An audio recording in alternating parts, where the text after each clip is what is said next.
appropriately flagged by Section 59, Restricted Land Uses. However, if necessary, Part 4 of the Clean Water Act provides risk management officials and inspectors with enforcement powers. The Clean Water Act permits trained people to be appointed as risk management officials and/or inspectors. In the Cataraqui Source Protection Area, staff have been appointed to fill both roles. The Clean Water Act provides different responsibilities for risk management officials and inspectors. Risk management officials are the administrators, while risk management inspectors ensure compliance. This slide presents an overview of the general roles and the orders that can be issued by either a risk management official or a risk management inspector. Risk management officials are responsible for ensuring that risk management plans are in place as per the Source Protection Plan. They also must issue notices and letters to support restricted land use policies.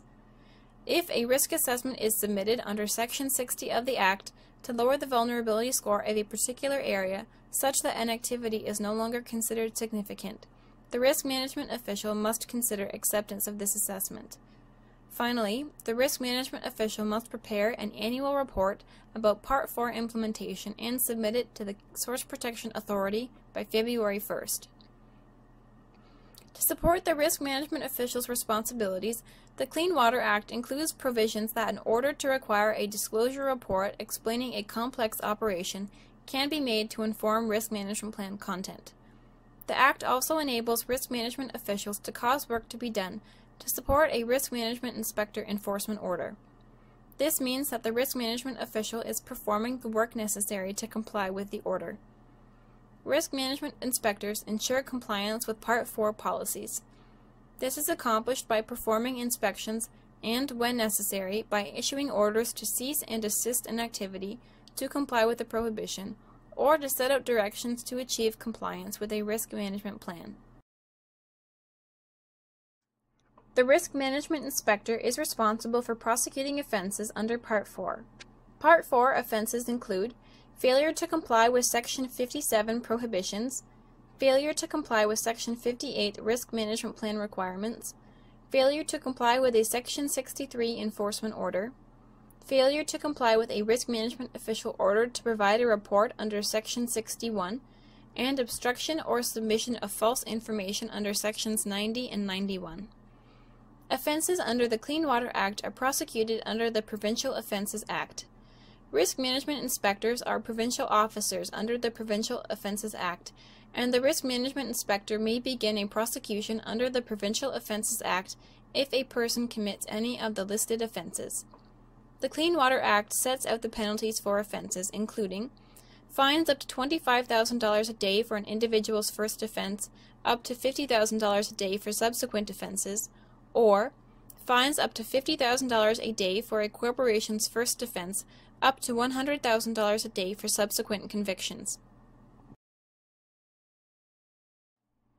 When a person falls under Section 57 or Section 58, i.e. prohibition or risk management plans, they have the option of preparing a risk assessment under Section 60 of the Clean Water Act. The risk assessment issues a challenge to be excluded from Part 4 policies.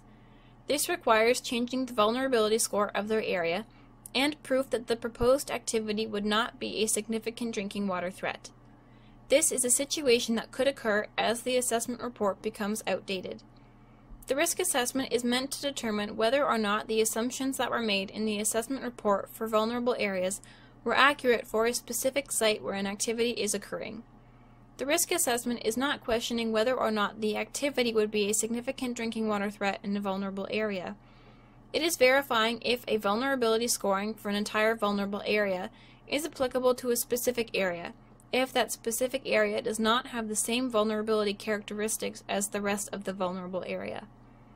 An example is provided on this slide. If a vulnerable area includes a shallow aquifer that is vulnerable to surface contamination, a risk assessment could be used to demonstrate that on a particular property, the aquifer is actually much deeper and not vulnerable to surface contamination. Therefore, the risk assessment would conclude that the activity does not represent the same level of risk that it does in the rest of the vulnerable area, although that had been an assumption in the Source Protection Plan. The risk assessment would need to be prepared by a qualified person and would need to comply with the rules and regulations as outlined by the Clean Water Act. If a risk assessment is accepted by the risk management official, then the activity at that specific location is exempted from the application of Section 57 and Section 58. Under the Clean Water Act, orders from the risk management official or inspector can be appealed to the Environmental Review Tribunal, an independent and impartial body. A person has a right to apply in writing for a hearing before the Environmental Review Tribunal to appeal orders from the risk management official within 60 days of receiving them. A person requesting a hearing before the Environmental Review Tribunal must state in their notice the grounds on which the person intends to rely at the hearing.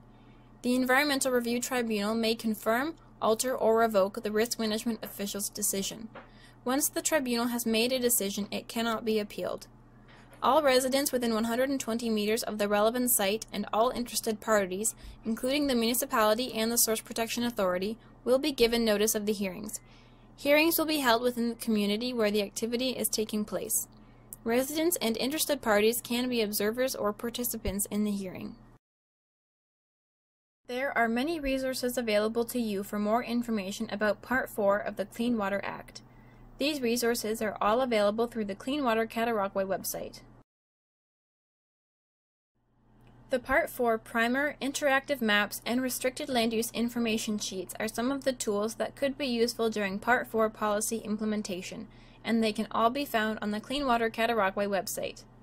The primer gives a brief overview and introduction to Part 4 of the Clean Water Act and its implications for the Cataraqui Source Protection Area.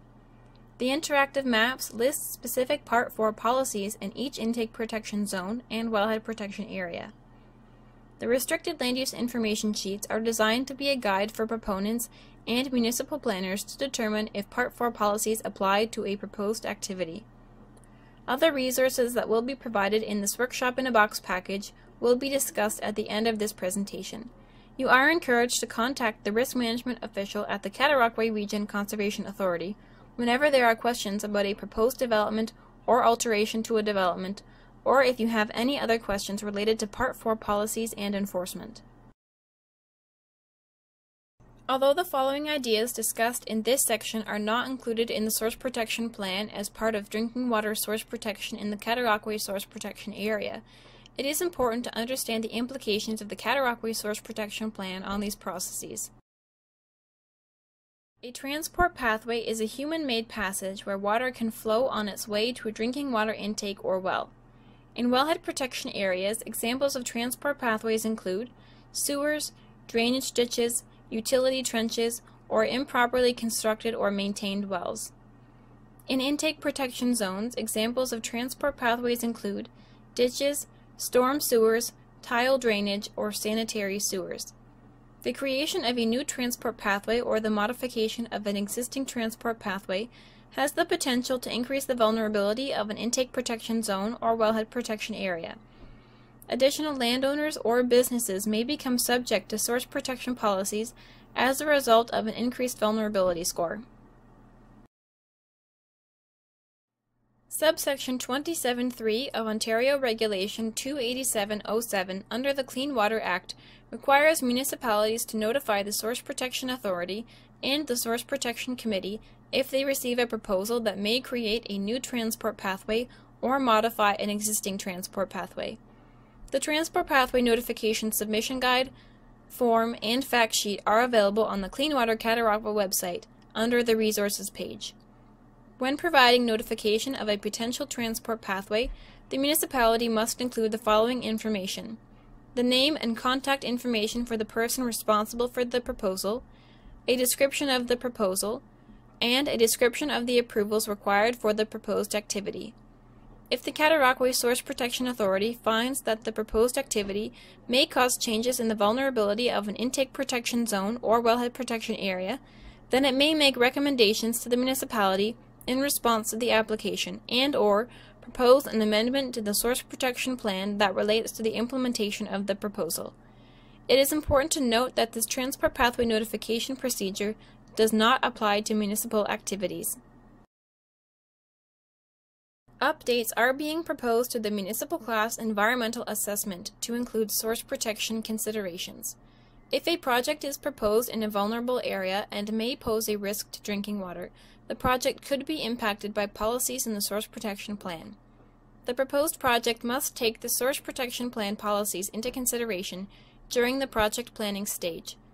Early on in the process of a municipal class environmental assessment, proponents must identify if a project could potentially occur within a vulnerable area and must document this consideration in the project file.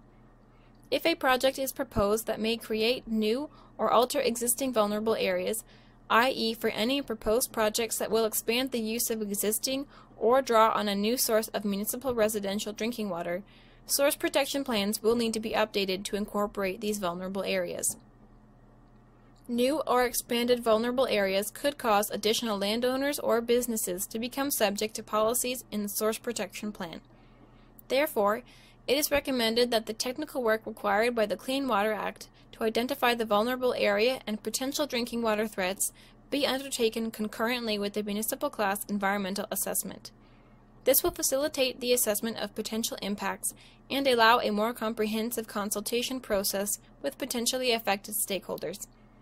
Coordinating this work will also expedite Source Protection Plan amendments to incorporate the new system or any changes to existing systems that may be required. It will also limit the likelihood of the municipal class environmental assessment proponents having to amend completed projects to reflect the technical work required by the Clean Water Act. To determine if the project could potentially occur within a vulnerable area, the municipality should refer to the interactive maps found on the Clean Water Cataraqui website and the Cataraqui Source Protection Plan to assess the location of the project in relation to vulnerable areas. For example, this air photo is provided through the interactive maps and will help to ensure adequate site location during project screening. To determine if the project could include significant threats to sources of drinking water, the municipality should review the Ministry of the Environment and Climate Change's Table of Drinking Water Threats shown on this slide, as well as the search tool developed by Upper Thames Conservation Authority, which is also shown here. Please note that the two images located at the top right of this slide are hyperlinks to the drinking water threat identification tools. Using these tools, you can search by vulnerable area to find out what activities are identified as a significant drinking water threat under the Clean Water Act. Once the threats associated with the proposed project have been identified, you can refer to the Cataraqui Source Protection Plan to find out which policies in the plan apply to the proposed project. Based on this information, the proposed project can be developed with the appropriate source protection considerations. Questions about source water protection in general, the Cataraqui Source Protection Plan, or Part 4 policies can all be directed to staff at the CRCA. Holly Evans is the lead risk management official at the CRCA. Aaron Murphy-Mills is the source protection assistant at the CRCA. Contact information for source protection staff is provided on this slide.